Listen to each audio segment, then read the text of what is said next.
and welcome to episode 63 of The Cosmic Force. I am one of your hosts, Emma Park, and tonight we are celebrating the start of the comic adaptation of Season 1 of The Mandalorian by discussing Mandalorians in comics. We're also celebrating a huge, very special milestone from one of Star Wars' most prolific authors. But first, let's go around the horn and introduce my fellow co-hosts, starting with Caleb Laminack. Caleb, how are you doing tonight?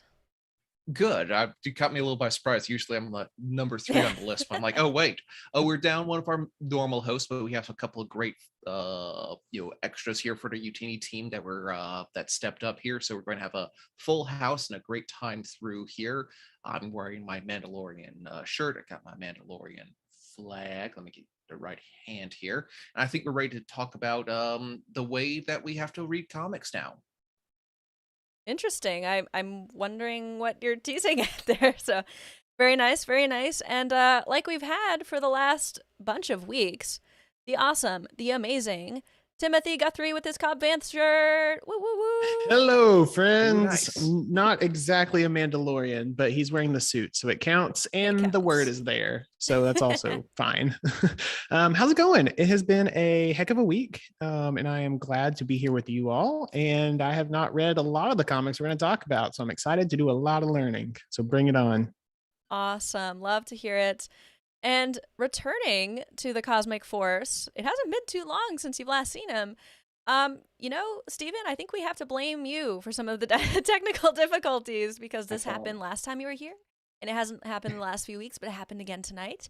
So, everyone, Steven Smith, what an introduction.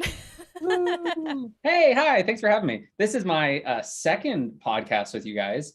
And second Utini podcast in general. So yeah, we love you this over is here. all just a ploy for me to eventually just sneak on and just become a permanent resident. So hi, thanks for having me. Your wall is sick, dude. I gotta say, it's very thank brand. Thank you. I've taken time with it. My favorite addition to this, which is added recently, I got it from the airport, is the Vanity Fair issue. Right. Sick. Oh, nice. Yeah, that's very neat.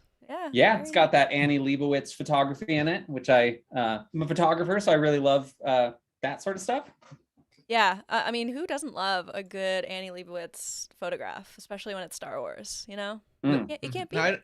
Facts. I know you didn't have to, but I just imagined in my mind that the only place you could find a magazine nowadays was at an airport, so you didn't have to fly anywhere. You just went into the lobby like, I need a newspaper. Like, where is it?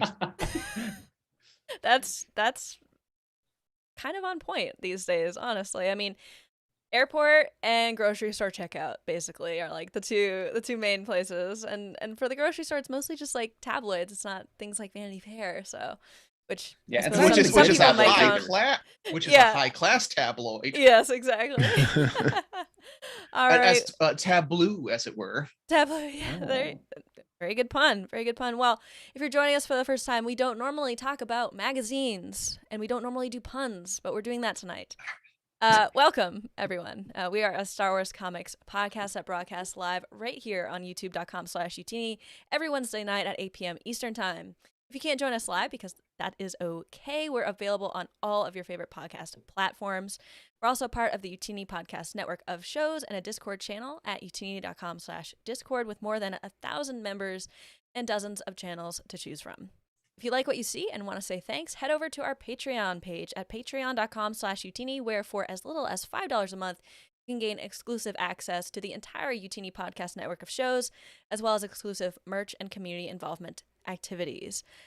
Usually I do our Patreon update, but it feels right to have Timothy, our Patreon manager, do the update this week. So Timothy, what do we have?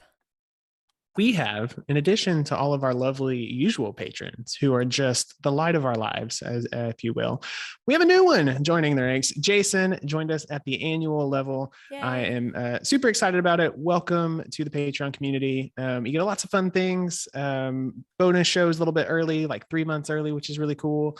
And yeah, just a lot of, you get a funky color in Discord if you're in there as well. So get access to a couple of special channels and all that. So thanks for joining us. And there's some exciting things. We're working on some things behind the scenes, maybe some releases, maybe some other things I'm not going to say. We're working on some stuff. And we've got some fun announcements to make here in the coming weeks. So stay tuned. You joined at the right time.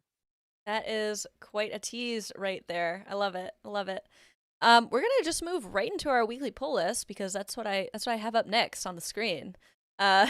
So starting out with Darth Vader number 25, called No Calm Before the Storm, written by Greg Pak with pencils by Rafael Ianco, colors by Carlos Lopez, letters by Joe Caramagna, and the cover is by Paul Renaud, which, by the way, this cover is sick. It's like really got that sandstorm vibe, but it's not look like fake. It's cool. It's a good cover.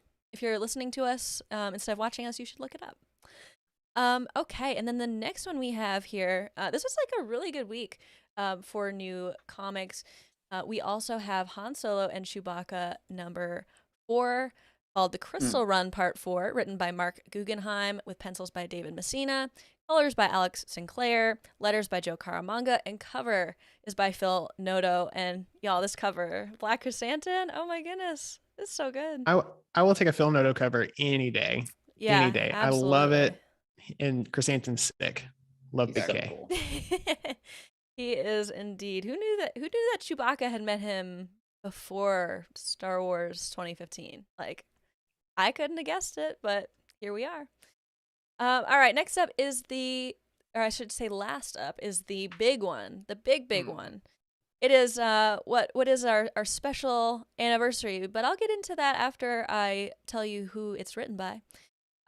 This is Star Wars 2020 number 25, all written by Charles Soule. These are 4 shorts. There's 4 shorts in this one book, all written by Charles Soule. The first short is called Obi-Wan and Anakin, The Lesson, with pencils by Ramon Rosanas, colors by Rochelle Rosenberg, and letters by Clayton Cowles.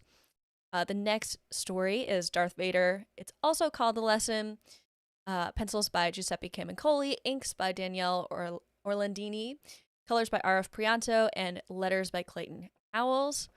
The next one is Kylo Ren, See You Around, Kid, which I already know is going to make me sad. Pencils by Will Sliney, colors by Guru EFX, and letters by Clayton Cowles. Last up, we have Poe Dameron, A Eulogy for Snap, also going to make me sad. Pencils by Phil Noto, and letters by Clayton Cowles. The cover for this issue that you see here is by Carlo Pagulayan, Jason Paz, and Rochelle Rosenberg. But we normally don't show variants on Weekly Pull, but because this is a special week, I did want to show a variant that both Steven and I have purchased physically because it's very cool, very special. This variant is by Steve McNiven, and this shows like all of the main characters, most of the main characters, this can't be all of them, but most of the main characters that Charles Soule has written throughout his career in Star Wars comics.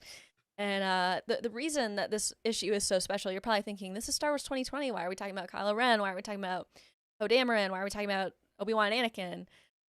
This is because this is Charles Soule's 100th written issue of a Star Wars comic, period. And it's a huge achievement that I don't think has been accomplished by too many other people. And, you know, he's one of our favorite comics writers. I know I can speak for everyone here. And we're just so happy to all be experiencing these stories. And, you know, I speak for all of us, not even on the show, but all of us at Utini when we say, like, thank you, Charles Soule, for these awesome, amazing stories, because you've gotten so many people into comics with your writing.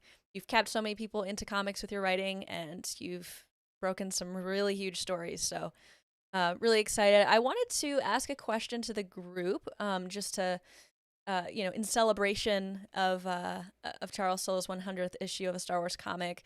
I want to know, what is everyone's favorite comic by Soule? And I'll start.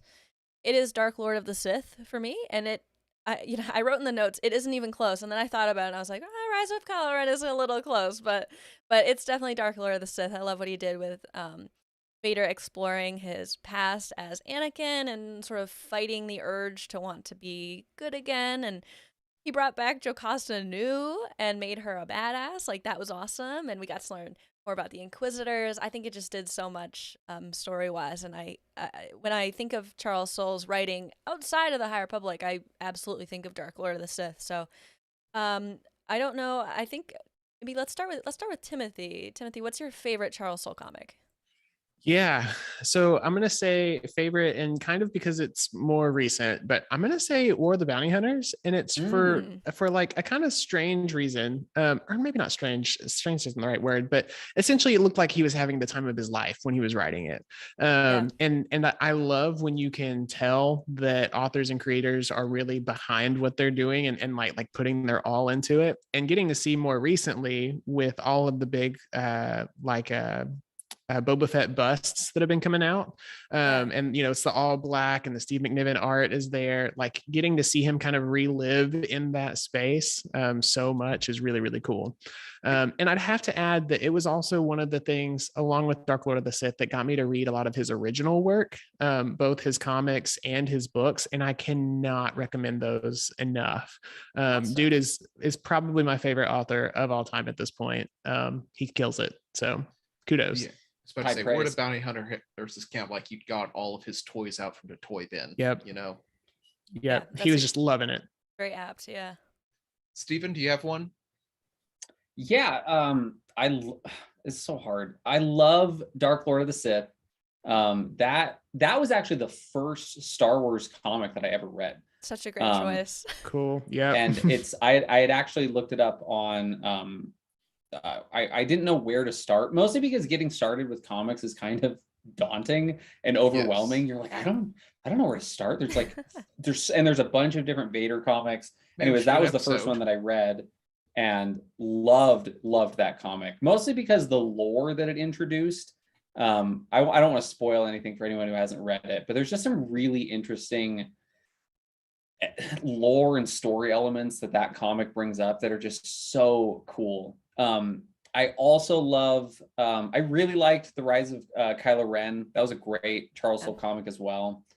And yeah, to kind of piggyback off of what Timothy was saying is I had never heard of Charles Soule until I found him through Star Wars. And then I wanted to read I'm actually on his newsletter now. And nice. It's so good. It is so good. It's so good. Yeah. And I've read a bunch of his other comics too. I'm currently reading a new one that actually just got picked up by Amazon. It's called 8 Billion Genies. And the premise is that everyone in the world gets a genie. And that's so cool. What? It's insane. It's an insane story.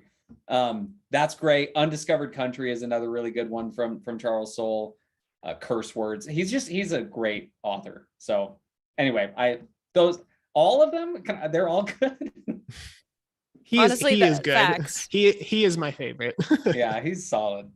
It's facts. There's never a bad thing that Charles Soule writes. Like, I literally can't say anything bad about anything he's written. I feel like I know what Caleb's going to choose. True. Can we guess? Is he gonna throw us a curveball? I think I'm gonna go with War of the Bounty Hunters. Well, you haven't listened to our backlog yet. I was gonna say, let's test. Don't get me wrong. There's a knowledge. ton of it, but this might sound a little disingenuous, but it is his first comic that he did for Star Wars, so I don't want to say it's all been downhill from then. Seems wrong. It's not. It's been good, but it's got to be Lando 2015. 2015. Like, I remember when these comics were first coming out, I got a bunch of them all at once. I was going through them kind of one after the other to get really back into Star Wars, and all of it kind of blended together a little bit until I got to Lando and read it. I'm like, oh, this was head and shoulders above everything else. Like, Lando 2015 is my it's the benchmark. It's my 10 out of 10. It's my perfect Star Wars comic. Yeah, not surprised. Exactly. That is my, and that, I'm looking at the title of next week's episode, but we might be talking about it soon again. I'm have no doubt, Caleb. I have no doubt. Hopefully, I mean, maybe we'll get another Cape appearance. Who knows? We're in a heat wave right now, folks. So I don't know. Like, it's the whole country. I can speak for you too. Exactly.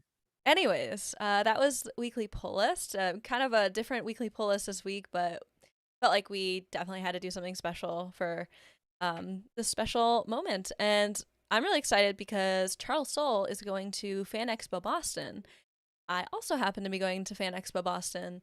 So I'm going to be bringing my, special variant cover of this issue to get him to sign it. So pretty Did y'all exciting. get the? Is it the Virgin variant, or does it still have no the? idea. Like, Okay. I ordered mine from Midtown Comics, and I just picked the only one that they had with that cover. So I don't know. Fair. We're gonna see. Like, yeah, Sweet. we're gonna see. It hasn't come yet, so I will update everyone on that. But Cool. yeah, Steven, which one did you get? I got, hold on, I sent, it's upstairs. I should have brought it downstairs with me. That's okay. Oh, I think I remember from the picture. I think it was.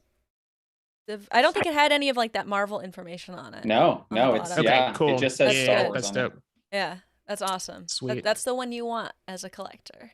Yeah, sure. well, good, because it was more than $4. Yeah.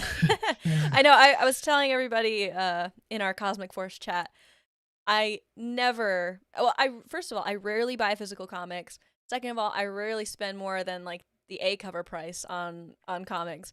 But, I had to do this. So it kind of, it says how much I really enjoy like his work because I'm willing to spend $25 on a comic. That's how much I spent. Yeah. Oh, look, we got the same price. Maybe I did get the Virgin one then. I don't know. But yeah, that's the end of Weekly Pull List. As always, all the links to the new issues from today are down in the description below. So we're going to move right into what we're loving. And we do have a community submission for Art of the Week. Oh. Caleb, take it away. Exactly. This week's winner is from Admiral Akbar, 1983. This community submission comes from the Age of Republic, Qui-Gon Jinn, the kind of one shots that they were doing during the Age of. This one shows Qui-Gon Jinn just reminding us that sometimes Qui-Gon Jinn and Liam Neeson's character from Taken were kind of the same person, as he just destroys something. Like in D&D, I called him like a banelings, but essentially like little twig monster aliens. Just some really great color work with him in the blue and green with the enemies in the red. Just really dynamic. I love it when like a comic shows just a bunch of fluid motions as you see the same character like striking different power poses. Just really, really great work here. This pencils were by Corey Smith, inks by Walden Wong, and the colors by Java Tatagera. So just a really great artwork here. So that was a 10 out of 10 suggestion here. Awesome. Yeah, love it. It just makes me want more Qui-Gon in comics. Like he is perfect for it. Same. I feel like this is a very timely submission. And I also feel like this almost feels like Vader-esque to me in a lot of ways, because like it looks like he's fighting some sort of spirit. I don't remember that comic super well, but it looks like that might be what's happening. And that happens in the Vader comics a lot, where he fights like sort of mirages that he sees. So ghosts of his past. Yeah, so, definitely. Thank you, Akbar. If you listener want to be supported and shouted out during the show, hit us up on our Discord at utini.com. Just post in that chat. We've been having a lot more traction these last few weeks. I'm all for it. So yeah, keep blowing us up. Covers, splash pages, single panels, whatever you're interested in, whatever you think we might like, post it there, and we'll get you featured one of these days. Okay. Yeah, absolutely. We love going through them every week, and sometimes it's a battle, which one's gonna win. But yeah, we love going through them, so definitely keep sending them in. Up next for what we're loving, we are gonna talk about usually we talk about what we're reading, but I guess this week it's just gonna be like it's gonna be a mix, some notable things from the group. I read a couple things for today, which we'll talk about later, but other than that, nothing super notable from me. But Timothy, I promised the audience this week that I would show the picture from last week with you and Caleb and both of your Hannah. wives. Both of our Hannahs. Yeah, both of your Hannahs, yes. Which if I misspoke, it's like, you know, it's like if picture with Hannah, it's like, oh wait, no, there's two Hannahs. So let me Little put known that fact, up. the plural of Hannah is actually Hannah. It's true. Fascinating. And isn't Hannah No, spelled it's backwards? not. It's a joke. It is Oh, a I was like, palindrome. is it? It is. Yes, No, it's okay. not. Wait, what? It is. No, Hannah is a palindrome. No, the plural of Hannah is not Hannah. It's. But I still would believe it.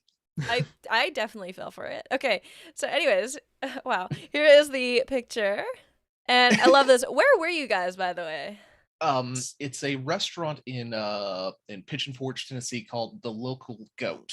It's a like it like they have the logo is like a well-dressed goat with like a wine glass, I think, but it's like the thing is it's all locally sourced there. So like it's wild that we're also the exact same height too. So Yeah, also both a definitely. little woolly.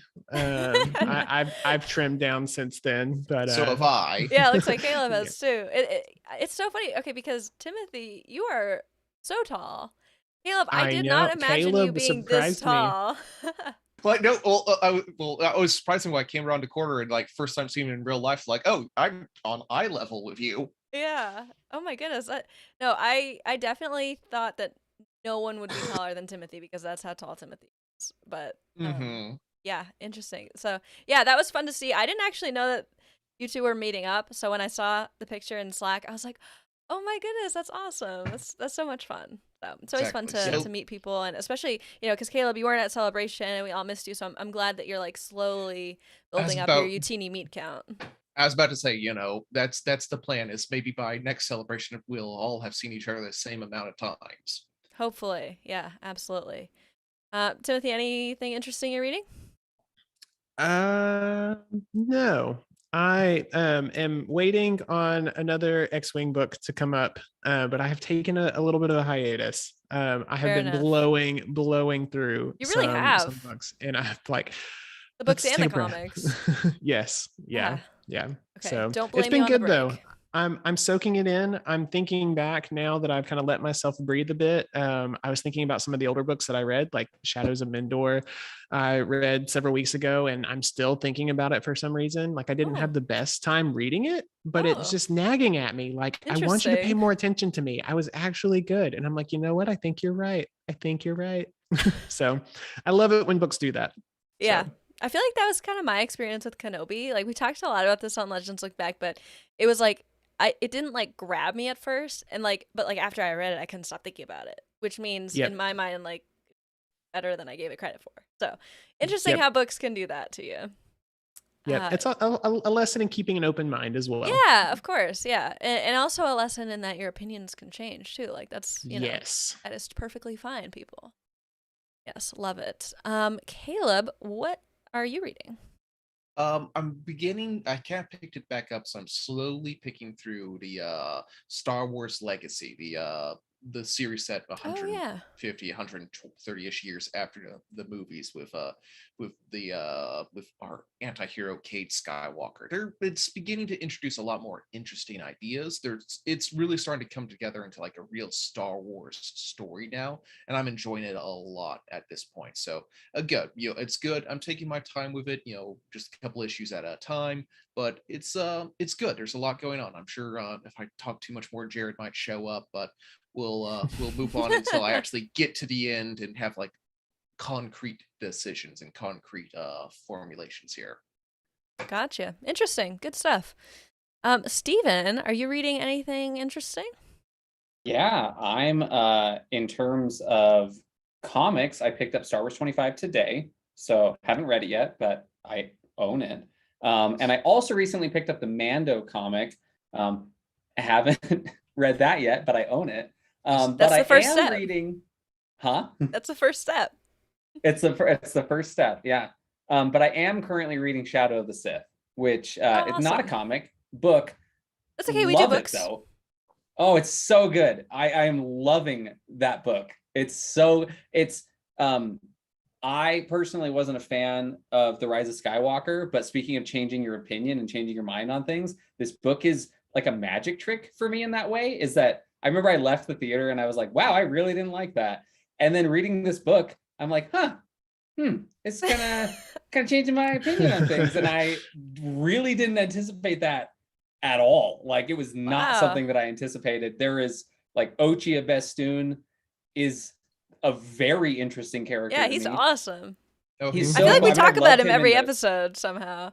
I remember when he was introduced in the movie and I'm like, who is this? Like, I don't even know who this guy is. And then he's introduced in the Vader comics. Yeah. So cool there. And then he's fascinating in this book because he's older and just like mad. Just curmudgeon. He's such a curmudgeon. And I don't know. Sorry, I'm not trying to take up too much time, but you're good. I was very excited for this book and I'm loving it so far. So it's especially based on it's just filling in gaps, not only between episode 6 and 7, but between 8 and 9. It's great. I'm digging the book.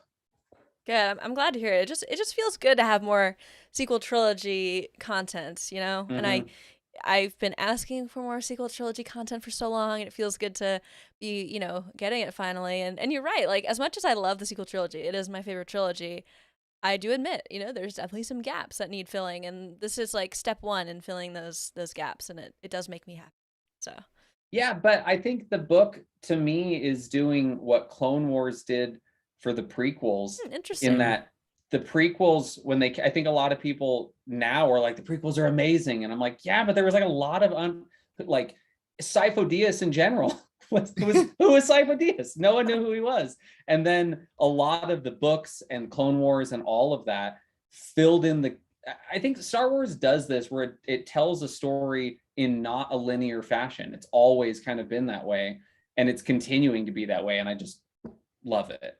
Yeah, like one of the things we hear, especially specifically as fans of the comics, we love it when Star Wars can like introduce a thread, and then someone else, like, you know, Charles Soule specifically, can come in and like just pull that thread and weave that one thread into a different tapestry. So we start with like a small little baseline, like everyone's favorite, you know, one of the favorite scenes from the episode 4 is the cantina scene when they walk into the Mos Eisley of the cantina. You see like 50 creatures, each one, and you're like, oh, each one of these is as interesting as Han Solo probably, and each one has their own like, you know, characterization there. So when Star Wars introduces, like, for like a better term, a smorgasbord, like something for people to pick apart and expand on later, that's when it's at its best. Agreed. Yeah. Yep. Yeah, completely agree. I mean, take Lobot, for example. We all love Lobot. Right.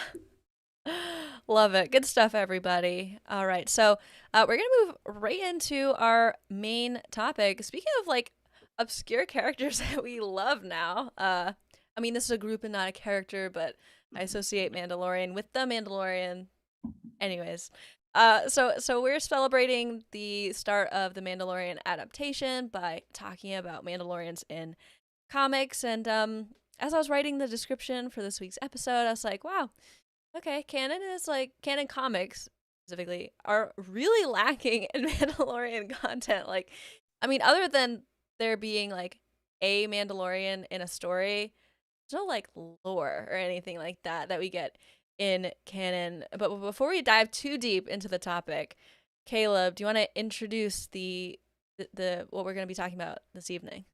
Absolutely. And that is one of the big things we talked about, as I have here, is that there is Mandalorians in comics, kind of, if you want to look at it in like a historical, like a real world historical sort of thing, there's the Dark Horse in the Marvel era. And the Dark Horse was like the golden age. There was so much Mandalorian content coming out with the Old Republic. They had a couple Jango Fett and Boba Fett stories like all the time. May get into whether or not Boba Fett is really a full Mandalorian. Like, he is, but he's maybe not the best example of it. But there's so much other stories going on with the prequels and the time period. Mandalorians were definitely a feature of those comics. Now here in the Marvel issues, like, I think we went for the entire Star Wars 2015 run to 2020 run, and like, again, the only like Mandalorian thing we talk about is Boba Fett. So there's nothing really in this new era of Marvel that's really been touching on that, save for the new comic series, which it's good, but it is also just retelling the television show. So we're not getting a lot of new content. We're not digging much deeper. Like I think the only thing I found canon wise in the new Marvel series was the would be the Darth Maul Son of Dathomir comic, which featured Death Watch as the backup and have the baddies backing up Maul in that series, right? Yeah, they're the muscle for sure.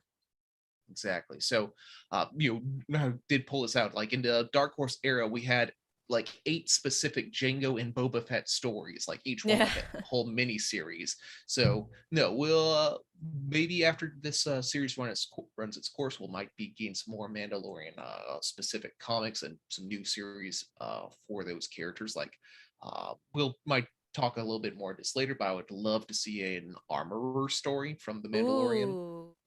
That would be perfect in comics. Exactly. Yeah. So she doesn't talk much anyway, so Interesting. Yeah. Are we going to be talking about like our wish list later? Yeah. Okay. Yeah, sure. Why not? Let's. Okay. I will save my comment. I have the wish list here, so okay. Let's talk about it then. So before we get into like our wish list, we still have to fill out the show. So let's talk about some more specific characters here. I've picked out several here. Does anyone want to jump in with someone that they want to talk about right now? I have to assign some names, but just grab one that you want to talk about. Can I say one that's not on the list? Absolutely.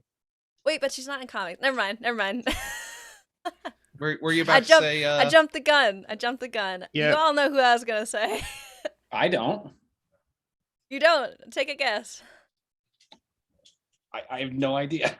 Bo-Katan, but I was like, oh, duh. Yeah. Never mind. She should be in comics though. She'd be a great comics character because she's like a little sassy. She's not, very long spoken. I think I might have just spoiled my wish list. Never mind. I'd totally get behind that though. Yeah. So that she's definitely like this. She's a good vision of what a new Mandalorian, it should be. But if we want to look way back then, there was a really fun character in the Knights of the Old Republic comic called Rohan Dray. He's from John Jackson Miller's Knights of the Old Republic series, and like he is such a fascinating character. He during this time era, like this is when the Mandalorians are a organized like army, like a military, and they are tackling the Jedi head on. Meanwhile, Roland Dray here, he has he's been given the title of the Questioner because he's trying to find out what happened to Mandalore, the leader, and why the Mandalorians, who are always down for a good scrap, but why are they fighting the Jedi? Like he's the only Mandalorian really in that era who's saying, I know, like I'm enjoying this fight, like the Jedi are a good adversary, but why are we here? So you could almost say he represents like the proud, independent side of the Mandalorian people, looking out not just for the fight, but for the reason behind it. He's almost as hunted by his own fellow warriors of Mandalore than he is by the Jedi because he constantly butts heads with someone. Like if you have not read the Old Republic series, but you want to know more about Mandalorians, he is a great character to focus in on. That was a very interesting description as someone who has not read the Mandalorian, the Old Republic. So that was interesting to hear. He sounds like somewhere in between. Like if I were to put this in like modern terms, I would put him somewhere in between Bo-Katan and Satine. Like not a pacifist, not an extremist, but like somewhere in the middle. Like I find that very interesting. Yeah, he's a very fun character, and as I said, we almost never see his faces, so that makes it even cool. Like that just helps his coolness factor there. Must be a Mandalorian thing. Absolutely. Love it. Who's next on our list? Din Djarin. I think it's me. Yeah. Yeah. Steven, take it away.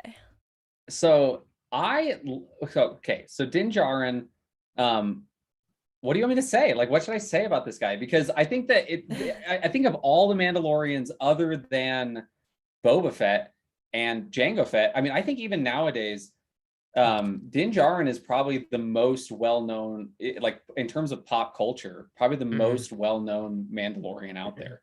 Yeah. I think, and I'm trying not to jump the gun and talk about Jango Fett and Open Seasons. But one thing that I really love about Open Seasons is that it does tie into season 2 of The Mandalorian. Like I recently read that comic, and the whole backstory of just being what it means to be a Mandalorian versus being a foundling. I don't know. Him as a character he is so fascinating to me, because this connection between him he goes through, I think what we all go through is some sort of an identity crisis, is trying to figure out like, who am I and how do I connect to my culture? And then once you've learned, I don't know, it might not be all it's cracked up to be, or you might have been lied to. You kind of have to figure out who you are after that. And I think that's kind of where he's at in the show. I do have a theory, by the way. Can I give you guys a theory about Din Djarin and Grogu? Okay, so in season 2 of The Mandalorian, it's actually in Book of Boba Fett. It's in Boba Fett, yeah. Yeah, where we learn about Tar Vizsla. Oh yeah. Mm-hmm. So in that, they talk about how Tar Vizsla is both Mandalorian and Jedi. They specifically call that out in the show. I don't think that's just some fun lore piece that they were like, oh, let's just give everyone a history lesson on this. We very specifically are shown that Din Djarin is a Mandalorian. That's what he identifies as, through and through, definitely to a fault.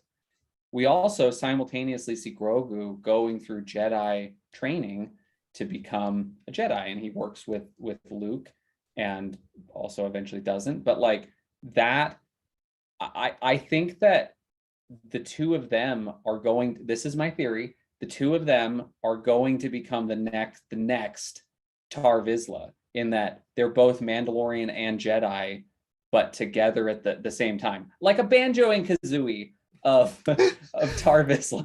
That is my favorite analogy in the history of the universe. I love that. That I do like that a lot. Like Din Djarin is such a great, Mandalorian. Like it's sometimes like he's such a great Mandalorian that there's times when I see his name like, who's Din? Oh, yes, he's the Mandalorian. Yeah, right. I know. That's like very relatable. He's like in general like a very relatable character. I don't know if there's another Mandalorian that's as relatable as him, because he goes through, like Stephen was saying, that whole identity crisis and trying to figure out what to do. And I also just like seeing the softer side of Mandalorians, because we always get to see them being like really tough, except for maybe like Satine, just because she was a pacifist. But I don't think that counts as like being soft, or but anyways, I think it's like nice seeing him care for like the foundling. Like the first thing we see him care about are the foundlings when he gets his Beskar from the client, and he he has the armor. Yeah, Werner Herzog. No, it's the client.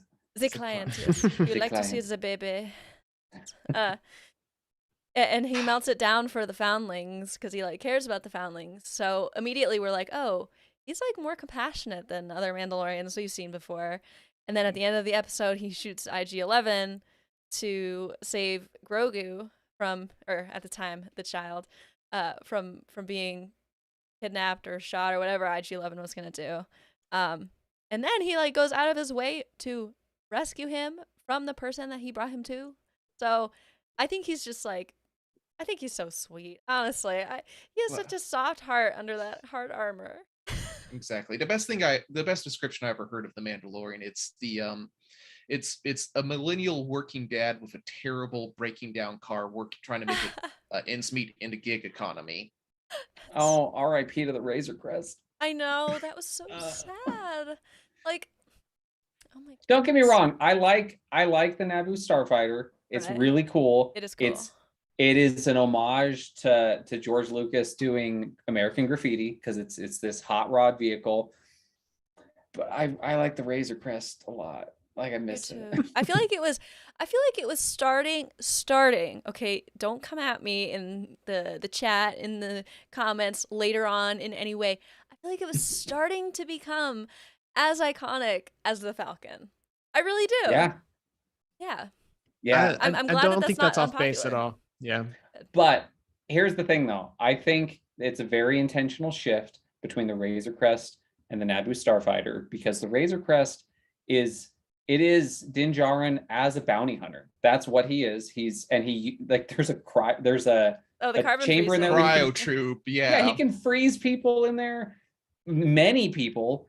Whereas the Naboo Starfighter is not that. Right. And I think that that's an intentional shift in his arc as a character. And I don't think we've entirely seen that yet, because it's been in 2 episodes of television. Season 3 comes out in February, just in time for my birthday. It's so nice that they did that. But nice. it's February, right? It's February 2023, I think, that it comes out. I think that sounds right to me. Yeah. I think that's it. It. Anyway, I guess we'll find out then. Yeah. I've got lots of theories of what's going to happen in that show, but I love it. I know. Yeah. I could talk about Din Djarin all day. Yeah, I was gonna say my favorite thing about him is that he is kind of the vehicle for Mandalorians to kind of be repopularized in the general public and in canon, and he's the vehicle for a lot of change. And like I feel like we're just budding on getting a very large, very expansive project, like hoping. There was some teases with Tar Vizsla stuff from Rebels, Kanan working with Sabine and Ezra, and there was a lot of conversation with and all that. And we've gotten to see Mandalorian culture, but I feel like through Din, we're getting a different perspective and flipping everything that we know on its head, and knowing there's a lot more than just what we have known, and it's not just that there's another way, but there are multiple ways to be a Mandalorian, and that's fascinating. Yeah. Well, oh, sorry, go ahead. Sorry, I just wanted to really quickly say that I love that you brought up the fact that he's bringing change, and I know you meant like in the Star Wars universe, but I feel like he's also bringing change like in the way we see Mandalorians like here on Earth, because I feel like for a long time we used to see them as kind of like dude broy, like CrossFit. Yeah, exactly. And now I feel like that image is starting to flip. At least for me it is. Like I see Boba Fett differently because of Din Djarin, and I see Boba Fett differently also because of the book of Boba Fett, but still, I mean, I feel like this new era of storytelling in general has been really good for like, the view of Mandalorians as a group. Yeah. One thing with that too, just in terms of Timothy, you mentioned them becoming recognized and popularized in pop culture. I think something that's been interesting with that is, and I thought about this when I was reading, and I've thought about this a couple times, but when I was reading the Jango Fett Open Seasons comic, there's a lot of Mandalorian lore in there, and what it means, both being like a foundling and just what it means to be a Mandalorian. But there's just that culture is so rich and deep and interesting, and you look at something like Game of Thrones, and there's coming out soon, House of the Dragon. There and Lord of the Rings and Tolkien and just all of that. There is this deep culture that has become very popular throughout the years, and has become, people like to theorize and speculate about it online. Whereas we haven't really had that with Star Wars. We've had people talking about it online, but now we have it where it's on Disney Plus, and people are able to talk about Mandalorian culture and Tar Vizsla. And this isn't something that's just a deep cut. I don't know. It's just exciting to see this like deep Star Wars lore become something that's popular. I dig it. Yeah. Well, you've talked about open seasons a bit, and No, that's good. perfect. It's a perfect good. transition. Yeah. And because it's next. And one of the cool things, I will say, this made me think back to Trevor and Jose on Star Wars Archives did an incredible deep dive on Jango Fett and on this particular series. So we're going to walk through it, but then I definitely recommend checking out their episode whenever you can. So Jango Fett Open Seasons, It's a 4-issue miniseries, right? Written by Hayden Blackman and drawn by Raymond Box. And it revealed the history of Django back in 2002. So Django got super popular. I mean, this is right around Attack of the Clones, you know, really digging into it.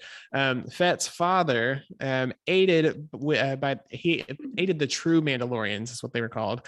And then when Death Watch found out, they killed the family, although Django escaped. So there's a lot happening there already. He would join the true Mandalorians as a foundling, as Stephen has alluded to, and then mentored by their leader, Jaster Muriel, who's a previous pseudonym used for Boba before the prequels, and has since been a name used by both of the Fetts when undercover, which is really cool to see how all this is kind of all tangled back together.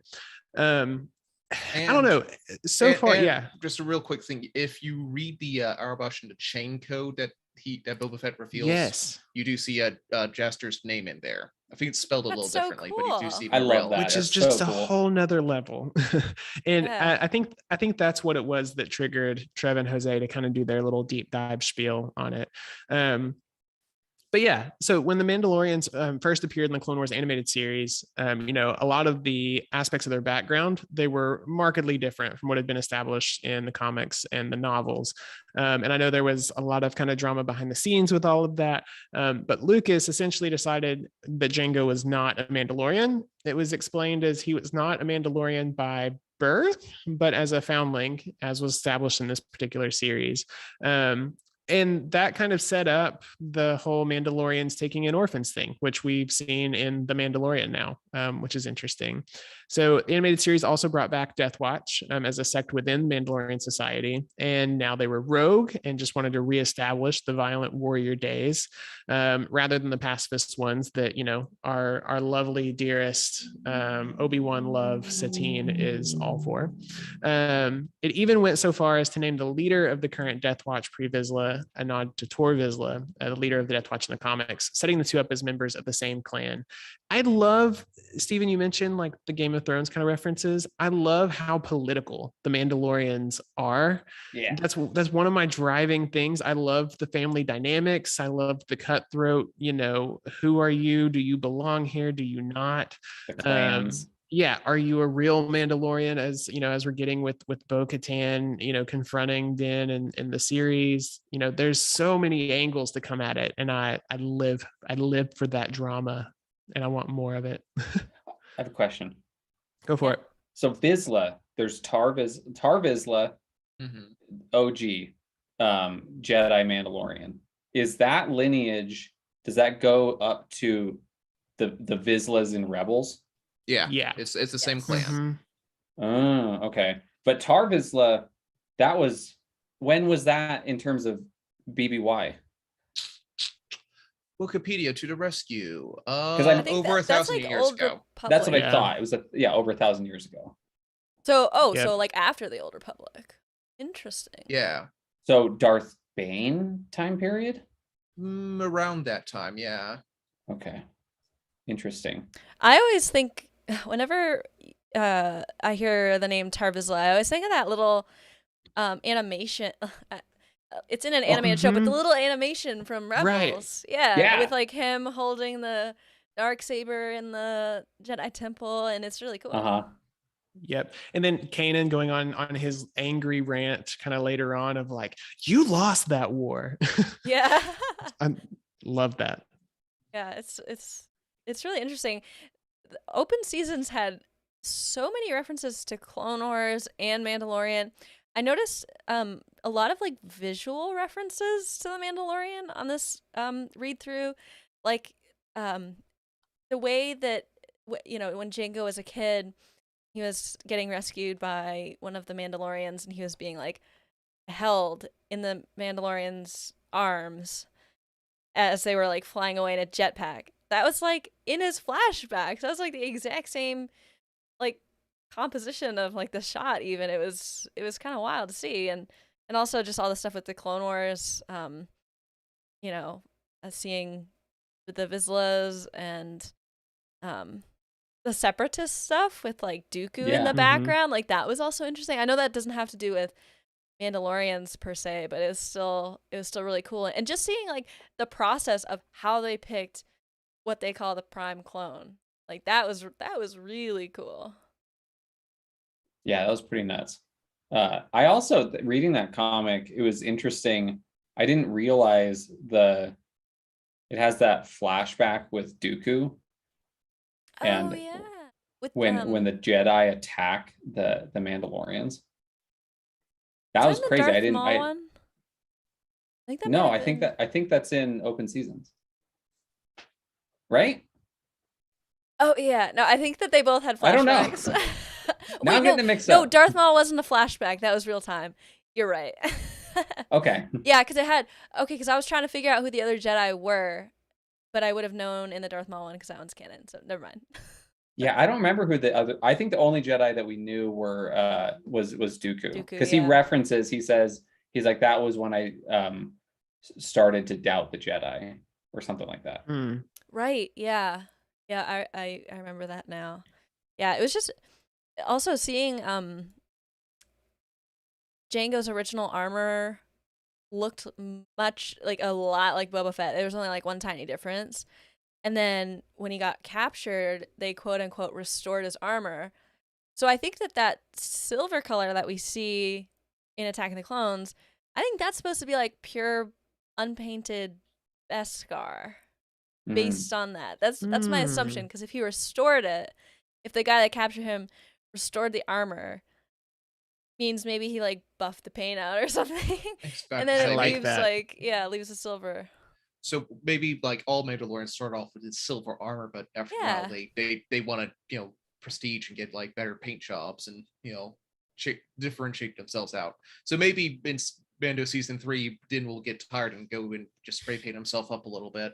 Yeah, maybe like it could be like in Jedi Fallen Order, you get to pick your poncho color. You get to pick your armor color. 20 ponchos. Well, maybe and he'll pick hot pink. They've always been a bit mercenary, so that makes sense. Yeah, it's true. And especially like, how the clones kind of personalize their armor. I know it's like different material, different base color and stuff like that, but they can do stuff around like the little T-visor and all that stuff. It was a really interesting comic, and I'm glad that I read it again. I'd read it before for something on Legends Look Back. I don't remember, but I read it again to jog my memory for today, and I'm very glad I did. Absolutely. Speaking of Legends, we have one last like major Mandalorian character we want to talk about. I haven't read all of the series yet, but this is an important one. This is Mandalore the Indomitable from Tales of the Jedi, the Sith War. What a name. Like, when you became the leader of the Mandalorians is the Mandalorian. They kind of, in this era, they took on different names like the Undefeatable, the Indomitable. I do want to also mention this one. This is the only non-human Mandalorian we've talked about so far, because back in this era, they did not really care too much about what race you are. That's Mandalorian. interesting. Yeah, this one was actually what the original Mandalorian race, the Tong. I was just doing a quick deep dive on Wikipedia. Apparently, they were the original inhabitants of Coruscant. Fascinating. Wow. Okay, that's really interesting. Exactly, until they were kicked off by the Jedi into humans and all like that. So Coruscant, if not for the Jedi, Coruscant could have been the Mandalorian planet. It is the Mandalorian homeworld, technically. What? Wow, in Legends. Wild. In Legends. That's so There's cool. a little bit of truth in Legends. Exactly. So Mandalore the Indomitable, like if you're wild, you just wait till this. He is challenged by the fallen. I read the first couple issues, but just in the first few issues, he's the leader of the entire Mandalorian people. When he was challenged by the fallen Jedi Ulic Queldoma as a duel to the death across to lead the Mandalorian people or to persuade him to his sides, and they duel across mighty giant, like huge chains across a ruined gulf between two towers. Metal. It is metal. Yeah, it's great. Like he manages to defeat the Dark Lord. His defeat at the Dark Lord's hands, like he's like ready to sacrifice his life, but Keldorma's like, I have bigger plans for you. This is like the first time that the Mandalorians are directly tied to the Sith as a tool, as a weapon for the Sith, and this is a theme that is pushed on throughout the rest of Star Wars legend and comics, because we clearly see that probably the most prevalent biggest one we have is Maul like twisting the Death Watch of the Mandalorians to his side. Mandalorians, we might talk a little bit more, but they seem, even though they're not Force wielders, they always seem to be in opposition to the Jedi. They always seem to be on the same side of Sith. Yeah, definitely. And interesting, Justin in the chat says there's a Wookiee Mandalorian in the KOTOR comics. I can't imagine that. How do you fit armor for it's bespoke. You make Wookiees? your own armor. Like custom molded. Yeah. It's like Beskar infused Rocher tree. Exactly. Yeah. The Beskar big and tall. Yeah. Oh god, I couldn't So imagine how funny. trying to close shop in the Star Wars universe, all the different sizes that must be there. Oh Yep. man.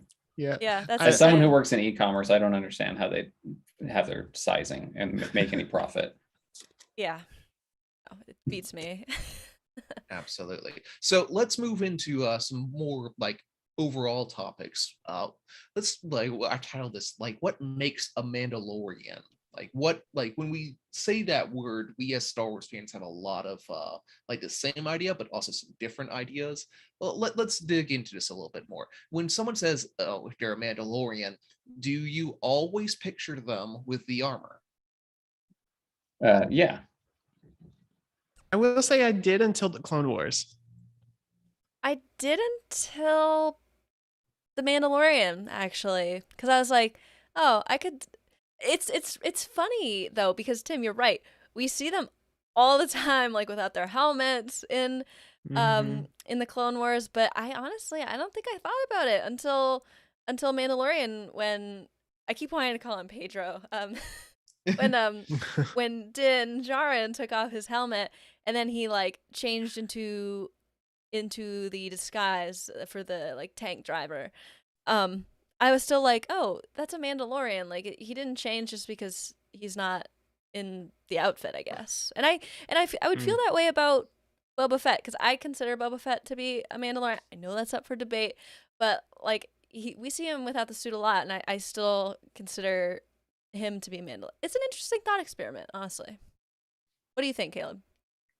I think depends on the era, but definitely like in the more modern era, like there's been a split across the Mandalorian culture. There are people like not why am I blanking on it, but Obi-Wan's crush, Senator Satine. Senator Satine. Like obviously she's a Mandalorian, and like she and her people have taken a very different path, a very different tact.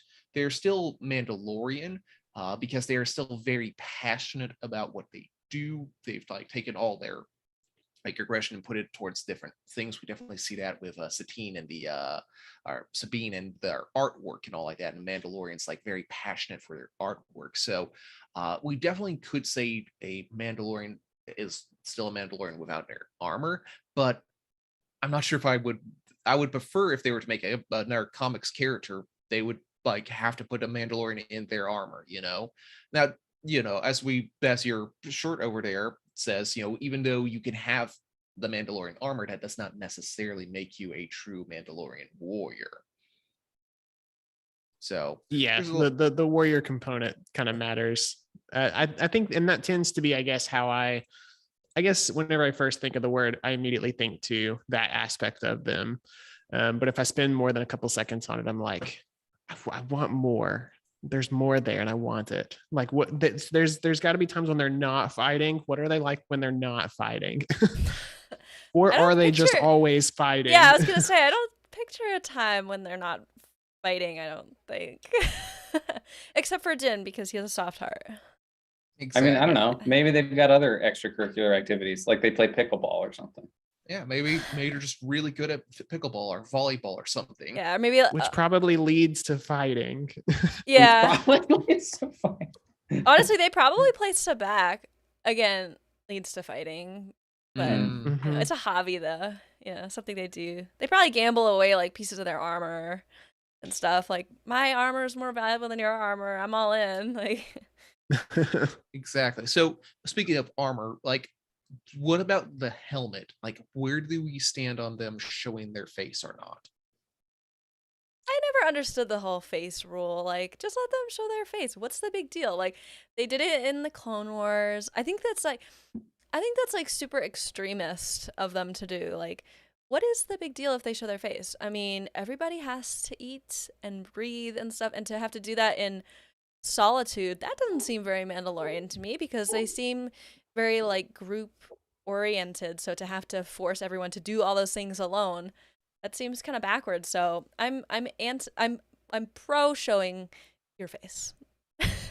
You heard it here. Him as an anti-masker. Please do not take that out of context. Yes, for the record, I am pro mask. Be careful Pro out there, mask, people. Please. anti-helmet. There we There go. we go. Unless you're There riding we a go. bicycle or a motorcycle or an ATV or anything dangerous. You're playing hockey. Yes, playing hockey. Yes, that was a bad Oh, time there's when the all of them. NHL didn't There's a lot require there. helmets. Yes. Football. You know, Never mind. I will say with just the whole, because something that's interesting to me about the Mandalorians and the whole helmet versus no helmet thing is it's kind of contingent upon whatever family or house or clan or creed or whatever that you're a part of. It's all of them seem to have their own different belief and philosophy as to what the right way to do it is. I think there's parallels into our own world, into just there's different sects and versions of different religions, and some religions all stem from one thing and then all kind of splinter out and have their own belief as to how things should be done. And I think that's the same with the Mandalorians, is that when we started the show, I remember when season 1 of the Mandalorian started and they wouldn't take their helmet off, and there was this outrage online. People were like, they've broken canon because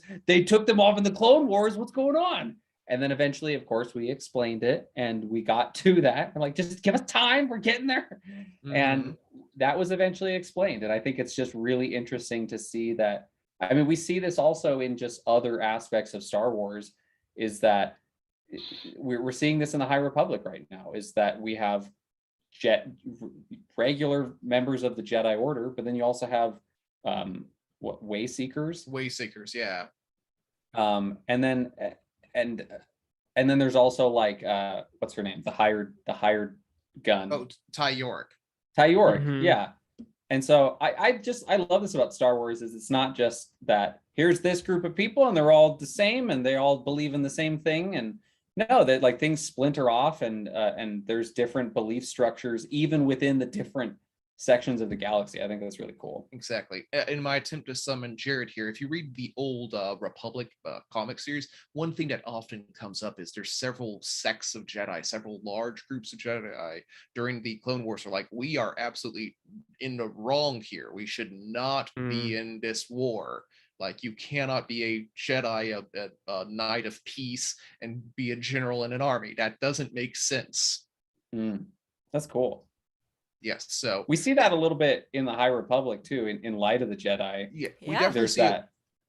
One thing. Oh boy, we're about to go on a huge tangent about the High Republic, but there is a huge amount of like differentiation in how, like, even in the like council itself, how people see the Jedi themselves and how they want to do things. So that is a great part of Star Wars, and by more specifics, this Mandalorian culture of how different like a person or a group can be. So, but let's get a little bit more about archetypes here. So what about a Mandalorian? Since we talked about their equipment, what about their character? Like, how does a Mandalorian, do they always act in a certain way? Like, if you give them the same stimulus, will they always get the same reaction here? Like, are they always a kind of shoot first, ask questions later type? I feel like that's their first instinct, right? Like, not all of them are like that, but that's like almost like how they're trained. Because like in the Clone Wars, with Satine, everybody was mad, or not everybody, but like people like in Death Watch were mad at her because they're like, violence and fighting is our way. And so I think that's just like almost in their blood. But in terms of other aspects of their character, I also feel like they're very strict with themselves and with each other. kind of like, if you act differently than they expect you to, I feel like they kind of criticize each other for that in a way. Like if you act differently, I saw this in the Darth Maul, Son of Dathomir comic with how like what was his name? Vizsla? He was one of Vizsla's, right? No, it was the guy from Rebels. Yeah. Yeah. The blonde guy. The one that we Shoot, don't what was like. his name? Saxon. Saxon. Gar Saxon. Gar Saxon. Garth Saxon. Yeah. Thank you, Justin. Thank you, Justin. Oh my goodness. Yeah, saved. Yeah, Gar Saxon in that comic, I think if I'm remembering correctly, I kind of read it quickly again because I had read it before, but he like kind of criticized. I remember her name, Rook Cast was the other one, and she was briefly in the Clone Wars. Kind of criticized her for how she was, kind of acting, being a quote unquote Mandalorian. So I feel like they're critical towards each other and also sometimes critical towards themselves. I kind of see that in the Mandalorian more, but that's hard to tell if that's normal or if that's just because we kind of see an extremist. So Yeah. I think their character is really interesting because it varies so much. Well, there's very much an honor component to them, like honoring the code, honoring, what you stand for and, sticking to your agreements.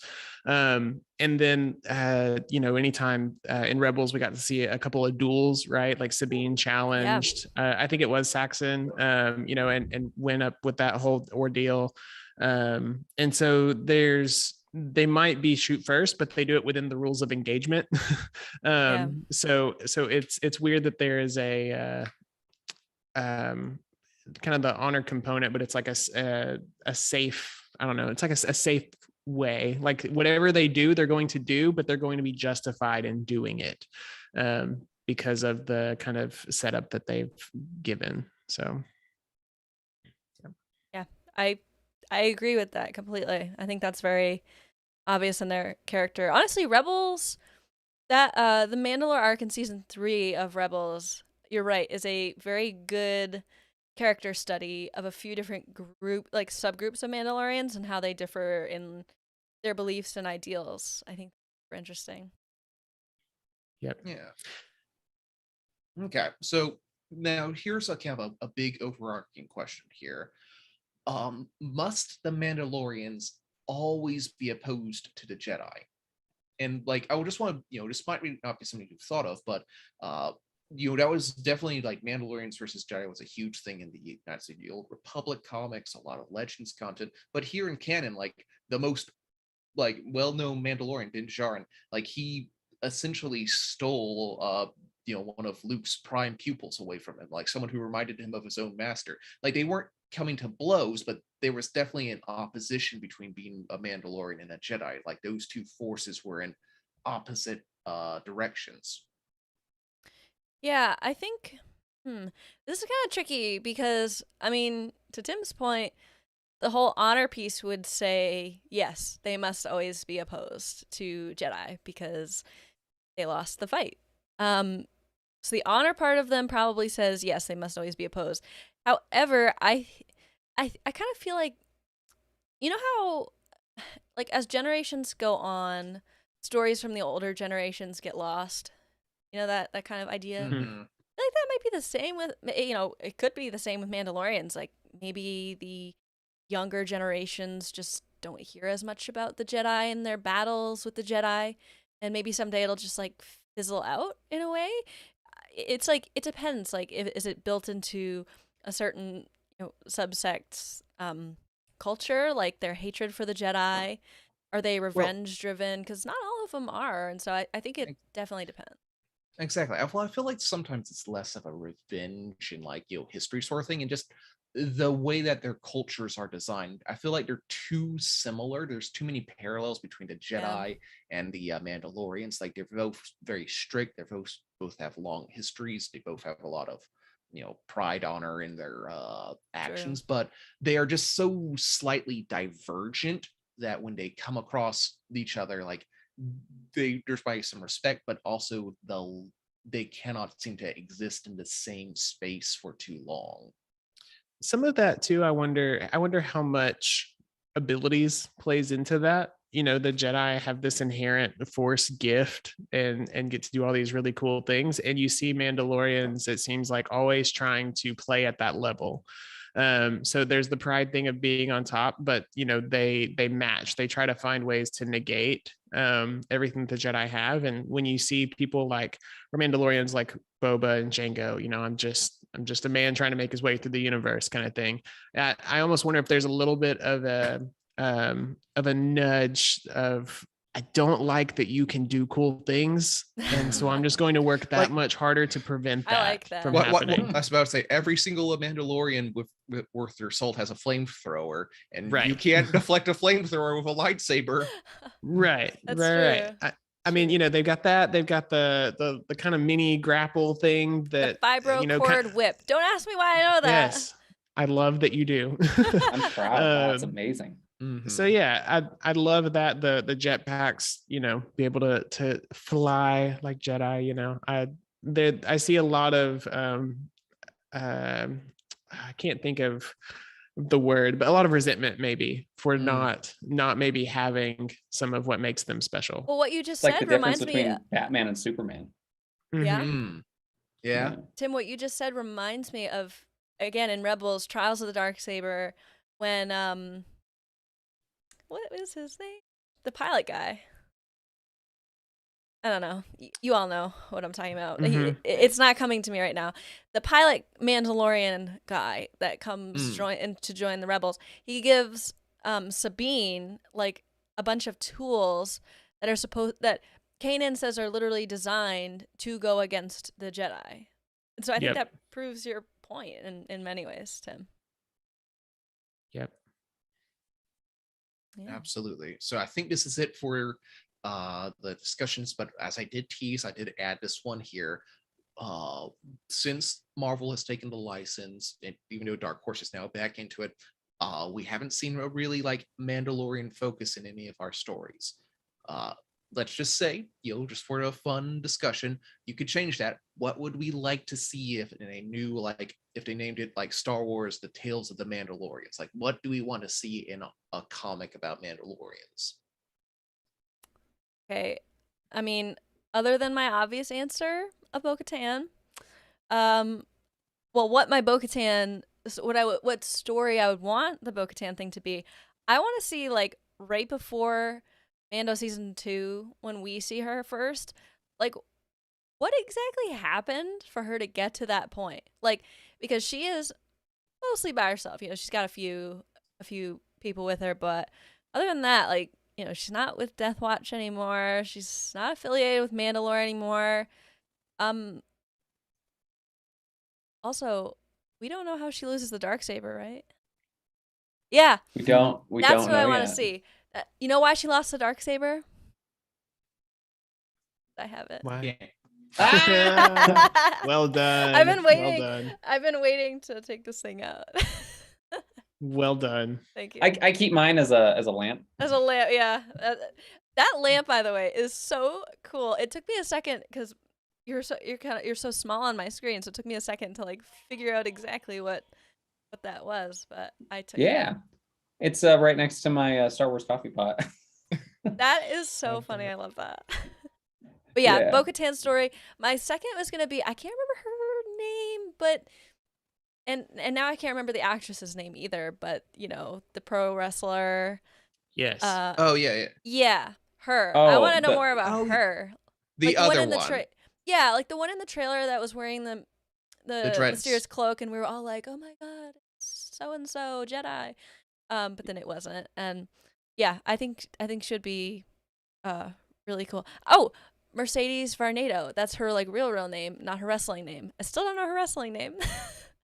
Yeah, I don't remember her wrestling name. Still counts. We're good. Starts with an S. That's, I think. Anyways, yeah, I want to see her story because, well, she was a badass in the show. And what happened to that other guy? We never saw him again. I know he's in the one episode. Yeah, maybe that's the story we need. Like, what happened in between when they came across Mando, and then when Mando comes across them again, but they're missing a guy. That could be a lot of fun there. Yeah. Steven, anything you want to throw into this pile here? I'm always going to go back to High Republic. Big fan. Love it. I want to know, because there's references of what the Mandalorians are doing during the High Republic era, but we don't really know yet, do we? Like there's brief teases of and mentions of the Mandalorians, but no, I don't think we know anything of what's going on during that time period. So one, Correct. I want to know that.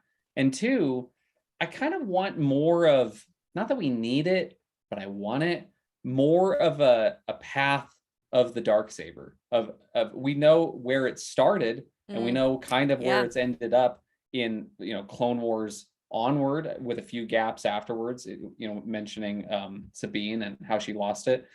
But everything before that, like where has it been? And sometimes the mystery is fun to have, because it's fun to fill in the cracks with our own brain. But I don't know. I want to know. I'm with you. Like, give me that. I want that.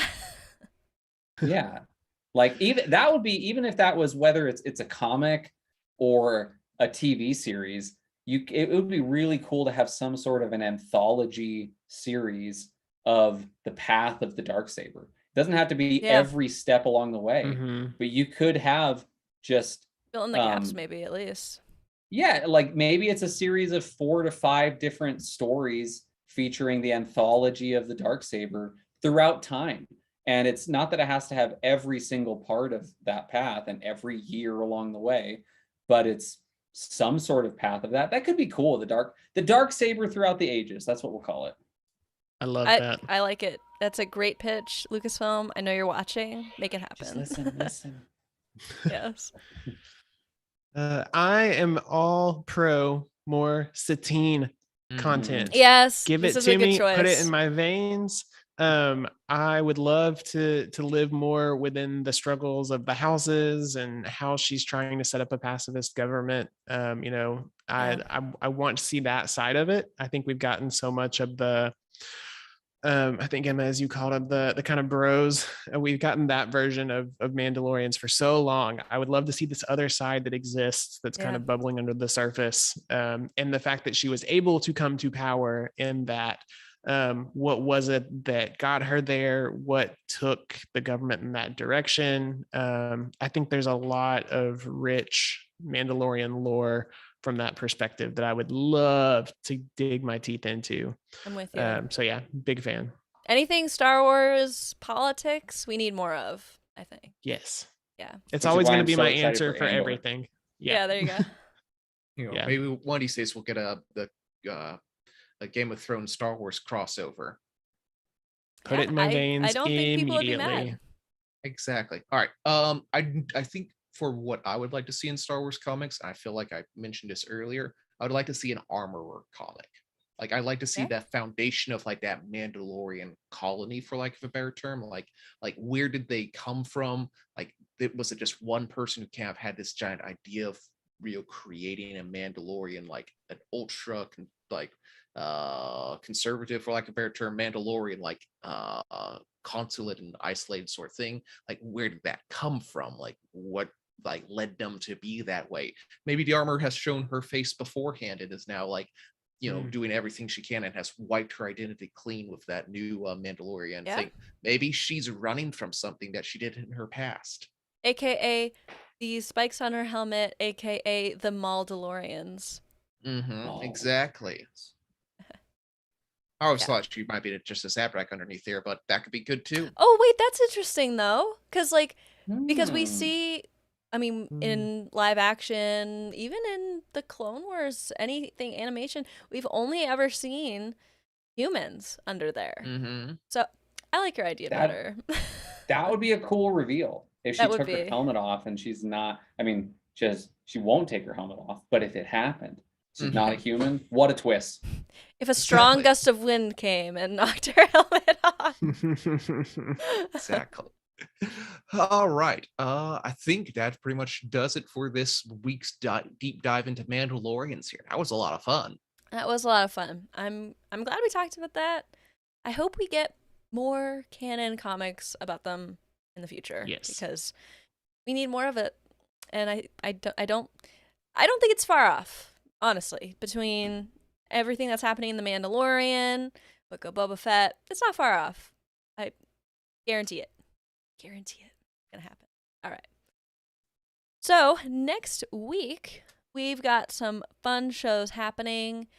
I was also telling everyone before the show that this is like something kind of strange that's happening in Utini history. I think it's the first time anyone has ever produced all 3 live shows in a week. It's me. Cool. Blessings upon you. Yes. You know, it's gonna be great. It's gonna be fun. So for us next week, anyways, we're gonna be talking about our favorite Star Wars comics of all time. I'm shocked we haven't talked about that before, like in a more formal setting. I know we've all like mentioned, you know, it'll be nice to have it condensed and discuss that. So that'll be fun. And then tomorrow on Legends Look Back, we are talking about the Empire Omnibus, specifically the Glove of Darth Vader. Is that what we're talking about? Now I'm like, is it the Glove of Darth Vader? I'm like pretty sure. Let me vamp a little bit while I look. Oh, I'm glad I checked. It's not the Glove of Darth Vader. It's Darth Vader and the Ghost Prison specifically. We're talking about. That's the one. That's the one. That's a great one. That's So- a great one. Yeah, I'm really excited to read it. I'm gonna read it tomorrow, and it's gonna be it's gonna be awesome. I've heard like really good things about it, particularly from Andrew on the team. He's like, it's like one of his favorite comics, period, like of all time. So really high praise there. That's gonna be fun. And then Monday on the Living Force, we're gonna be talking about the best Padawans in Star Wars, which is in celebration and preparation for the novel Star Wars Padawan by Kirsten White coming out the day after that. So Tuesday the 26th. So yeah, that'll be a lot of fun. Tomorrow's Legends Look Back is at 9:30 Eastern. Monday's Living Force is at 8 p.m. Eastern. I always forget to throw the times in there, but that's important because they're not all at 8 Eastern. So yeah, that's gonna be a lot of fun. Steven, thank you for joining us again. This was great. Thanks for Yeah. having me. It's always fun. Of course, yes. Of course. We love to have you back any time. I mean, as long as I test out the tech early. I bring that curse. Yes, bring the curse. I'll bring the tech, and we'll be good. We'll be good. We'll both bring our dark sabers at least. That's what we'll do. Okay. Mine's always here, Always. next to the coffee machine. Awesome stuff. Well, everyone, that will do it for this week's episode of The Cosmic Force. Don't forget to like and subscribe to the show right here on YouTube, where you can catch the show live every Wednesday night at 8 p.m. Eastern Time. We also encourage you to subscribe to our audio version on any of your favorite podcast platforms. You can also follow us on Twitter and tweet the show at Cosmic Force Show to stay informed about Star Wars comics news. Or follow the hosts individually. I'm at IrmaJedi26, Caleb is at Caleb Laminack, Timothy is at TCGuthrie2, and Steven is at StevenZSmith88. For reviews, articles, and news for the rest of the expanded universe, be sure to visit utini.com. We encourage you to join our Utini Discord community by going to utini.com/discord, and you can help support the show by heading to patreon.com/utini and start receiving exclusive perks starting at just $5 a month. Special thank you to Brian Dooley, Patrick Ortiz, Earl Q, and Carl Sander on our Jedi High Council, and Elizabeth Cloutier and Sally and Chris Eilerson on our Alliance High Command for their amazing support. Thanks again to Caleb, Timothy, and Steven for hosting with me tonight, and a special thank you to all of our listeners. We truly appreciate you. See everyone next week, and as always, may the Force be with you.